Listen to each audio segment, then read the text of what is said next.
सेविकाएं सेवा कर रही हैं। देवहूति को 9 कन्याएं परीक्षित जी पहले मिली और इसके बाद में भगवान स्वयं करदम और देवहूति के यहाँ कपिल के रूप में अवतरित हुए। प्रेम से बोलिए कपिल भगवान की जय हो। पहले कन्याएं मिली 9 और करदम इसके बाद। करदम सांख्य योग के प्रणेता है। रामचरितमानस में तुलसी बाबा ने लिखा है, सांख्य योग जिन प्रकट बखाना, समत्वम योगम उच्यते, सब में सम दर्शन करना ही समत्व योग है, सांख्य योग है। सांख्य योग में न कोई छोटा है न बड़ा है, सर्वम खलविदम ब्रह्म, ये सांख्य योग है। अब 9 कन्याएं पहले, तब कपिल भगवान, इसका भी तात्विक अर्थ है कि जब जीव में 9 प्रकार की भक्ति आती है तब वो ज्ञान के महत्व को, अस्तित्व को समझ पाता है। ये कन्याएं, ये 9 प्रकार की भक्ति है। कपिल साक्षात ज्ञान स्वरूप हैं। तो जब जीवन में भक्ति आएगी तब ज्ञान के अस्तित्व को हम स्वीकार कर सकते हैं। और जो स्थूल अर्थ ले रहे हैं भक्त, वो सीधे यही अर्थ लें कि 9 कन्याएं पहले और इसके बाद में कपिल भगवान का प्राकट। कपिल भगवान ने अपने पिता को वैराग्य का उपदेश दिया और करदम जी महाराज सन्यास की ओर चले। लेकिन देवहूति की आसक्ति घर के बंधनों से छूट नहीं रही। एक दिन करदम जी महाराज के पुत्र कपिल भगवान घूमते घूमते मैया देवहूति के पास आए। देवहूति ने सत्कार किया पुत्र का, ऊंचा आसन दिया और प्रार्थना की है कि आप तो साक्षात नारायण हैं। मेरी आसक्ति, मेरे बंधन, मेरी कामनाएं, मेरी वासनाएं संसार से जुड़ी हैं, उपासना पूर्ण नहीं हो पा रही। तब कपिल भगवान ने अपनी मां देवहूति को ज्ञान दिया, जिसको भागवत में कपिल अष्टाध्यायी कहते हैं। कपिल अष्टाध्यायी। मैया देवहूति कहती है कि हमें भक्ति योग बताइए, ज्ञान योग बताइए, सांख्य योग बताइए, योग दर्शन हमें बताइए।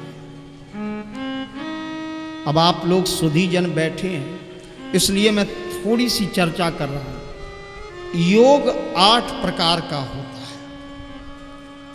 योग के अंग तो 8 हैं, ये आपने सुना होगा। यम, नियम, आसन, प्रत्याहार, प्राणायाम, ध्यान, धारणा और समाधि।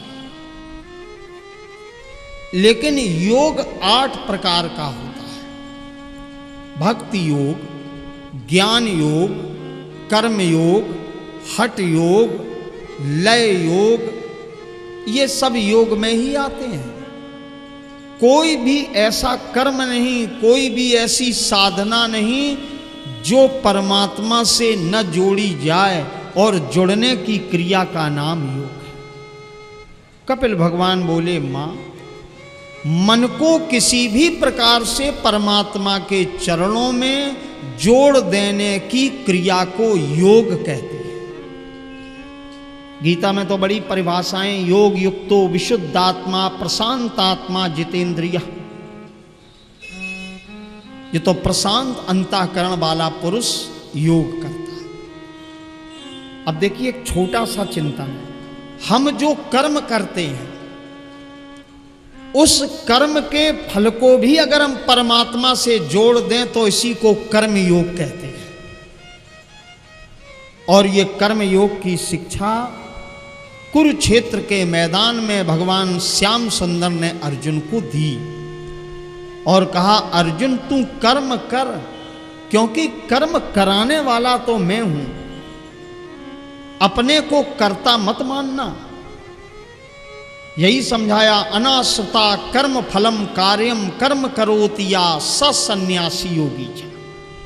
जो अनाश्रित भाव से कर्म करता है और अपने को कर्ता नहीं मानता, कर्म फल में जिसकी आसक्ति नहीं होती, वही योगी है, वही सन्यासी है। वस्त्र बदलने वाला, आग में तापने वाला, घर छोड़ने वाला सन्यासी अथवा योगी नहीं होता।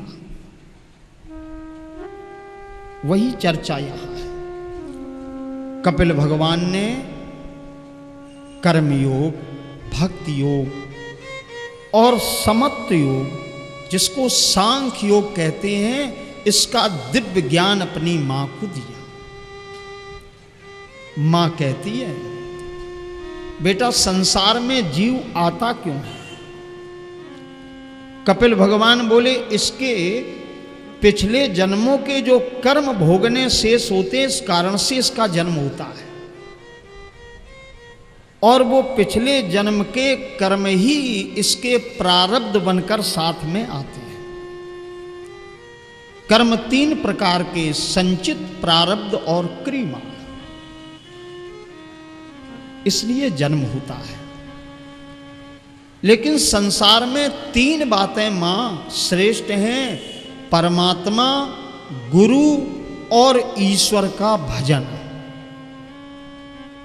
2 तो मैंने कल आपको बताई थी, सत्य है। कौन? सत हरि भजन, भगवान का भजन सत्य है। और इसी को अगर थोड़ा सा रुक करके बोलें तो उत्तर मिल जाएगा, सत हरि भजन।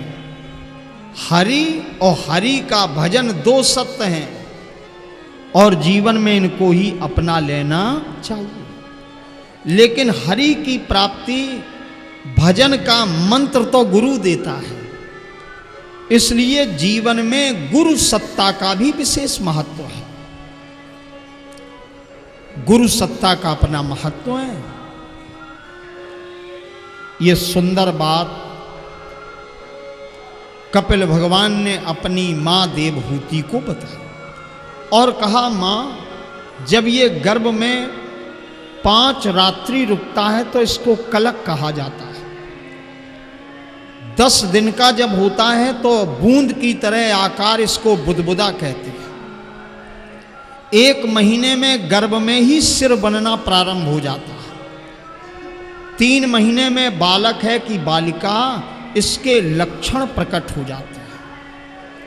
4 महीने में पूर्ण होने पर शरीर में नख, रोम इत्यादि बनते हैं और 5वें महीने में इसको भूख और प्यास लगने लगती।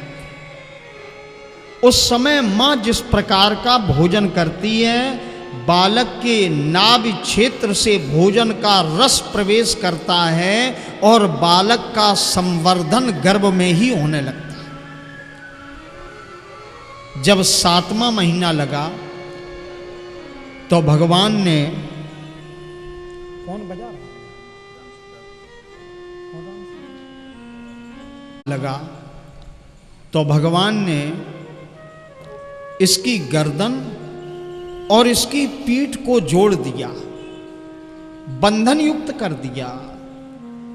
मलमूत्र के भांड में पड़ा हुआ जीव जब गर्भ के कीड़े काटते हैं और जब कसैला पदार्थ कोई इसकी त्वचा पर लगता है तो इसको कष्ट मिलता है। तो गर्भ से ही ये गोविंद की प्रार्थना करता है। भागवत में एक बड़ा प्यारा श्लोक है, जंतुर उवाच, जीव गर्भ के भीतर है लेकिन गर्भस्थ वो शिशु परमात्मा का स्मरण करते हुए प्रार्थना कर रहा है।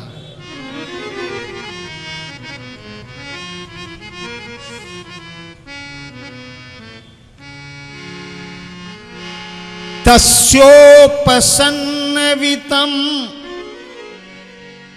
जगदिच्छायात् नानातनोभो जलचरणामृतम्। चरणारविंदम। हे प्रभु,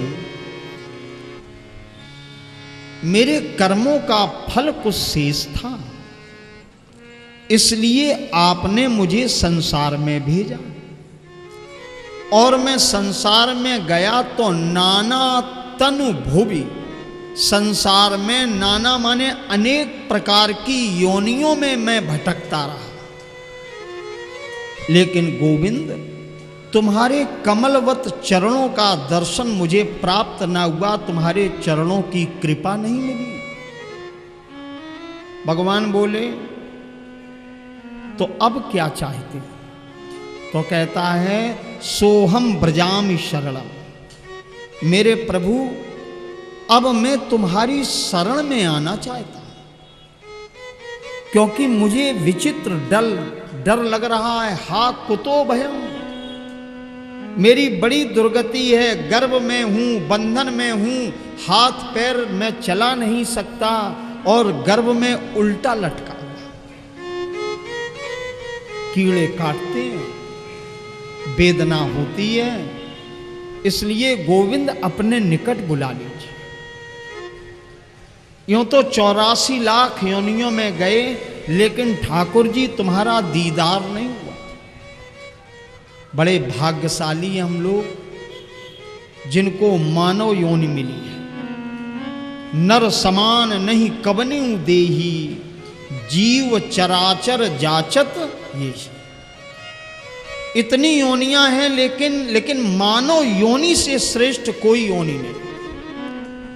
देवता की बन जाना सरल है, हमारे पुण्य एकत्र हो गए, देवता बन गए, और जब पुण्यों का परिणाम भोग लिया तो पुण्य छीणे पुनः विशंति मृत्युलोक। पुण्य नष्ट हो गए तो फिर मृत्युलोक में आ गए। दूसरी विशेषता, देवता भोग प्राप्त करते हैं, लेकिन देवताओं का योग से कोई संबंध नहीं। लेकिन ये मानव शरीर, इसमें भोग के साथ साथ हम योग को भी कर सकते हैं, योगेश्वर कृष्ण की कृपा प्राप्त कर सकते हैं। इसलिए कहा गया, नर समान नहीं कबन्यु देही। भाग्यशाली हैं जो मनुष्य बने, लेकिन वास्तविकता यह है कि कलयुग में हम मनुष्य ही बने रहें तो बड़ी बात है। हम सबके हृदय में जो मनुष्यता है, जो मानवता है, वो भी शनै शनै धीरे धीरे नष्ट हो रही है। ये बहुत चिंता का विषय है।